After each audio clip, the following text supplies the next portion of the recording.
আমরা হয়তো সবাই জানি 1861 সালে যশোর জেলার অধীনে নড়াইল মহকুমা প্রতিষ্ঠিত হয়। পরে 1984 সালের 1 মার্চ নড়াইল জেলা হিসেবে স্বীকৃতি পায়। এখানে লোকমুখে একটা গল্প প্রচলিত আছে। তৎকালীন রাষ্ট্রপতি হুসাইন মোহাম্মদ এরশাদ কোনো এক রাষ্ট্রীয় সফরে দেশের বাইরে গেলে সেখানকার কোনো এক গুণীজনের মুখে এস এম সুলতানের নাম শুনতে পান।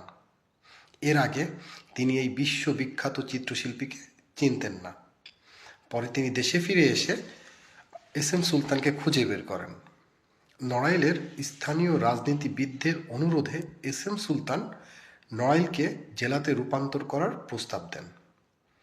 তার অনুরোধেই নড়াইল জেলা হিসেবে স্বীকৃতি পায়। নড়াইলকে নিয়ে অনেক আর্টিকেল পড়েছি, ইউটিউবে অনেক ভিডিও দেখেছি, কিন্তু নড়াইল জেলার জন্মের পেছনে এমন কোনো কাহিনী আমি পাইনি।